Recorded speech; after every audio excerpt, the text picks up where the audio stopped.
Now we're going to start working with some transformations. We love transformations with graphs. We've dealt with it in every chapter, really, where we've shifted a graph around, up, down, left, right, stretches and compressions, so on and so forth. But let's talk about some translations. So moving up and down for now with vertical translations. So if we add C, a number, outside, so at the end, it's going to move the graph up or down. So again, here's our parent function, 2 to the x.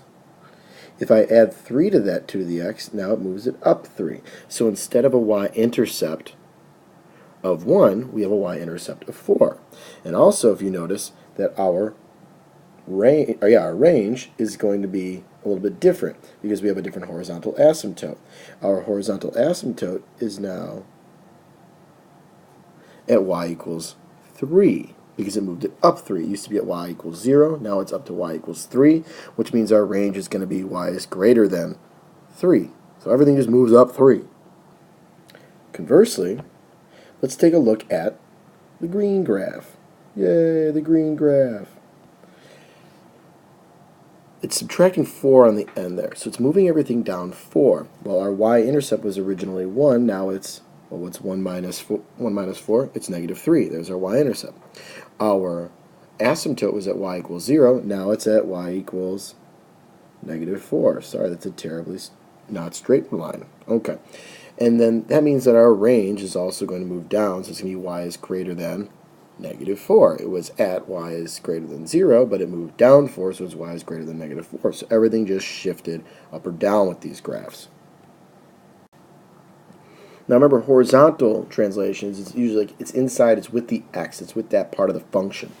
So if we add or subtract along with that x up in the exponent, we're going to be shifting our graph left and right. Okay, so again, here's our parent function, the blue one. Now if we added 3, like we did here, it ends up shifting it to the left 3 units. If we subtract 4, it shifts our graph to the right 4 units. It does the opposite. So this isn't going to change our range. It's not going to change our horizontal asymptote. It's still at y equals 0, but it will change our y-intercept. Now if you remember back a little bit ago, I talked about how our y-intercept isn't necessarily always 0, 1. It's going to change. But if we plug in 0 for x, that gives us our y-intercept. Reason being, our y-axis right here, what's our x value? It's 0. So if I plug in 0 for x, I get my y-intercept. Well, if I plug in 0 for x on this one, actually let's go to our parent function. 0 for x, 2 to the 0 is 1. That's why I get a y-intercept of 1. If I plug in 0 here, 0 plus 3 is 3, so 2 to the third is 8. Nice. So there's my y-intercept, 8. If I do the same here with the green graph, I plug in 0, I get 2 to the negative 4th. Well, let's think about what that is. 2 to the negative 4th. Well, 2 to the 4th is 2 times 2, which is 4 times 2 is 8 times 2 is 16. So it's going to be 1 over 16 because negative exponents give me a reciprocal, which is why it looks like it's like super duper close to 0 because 1 over 16 is a very small number.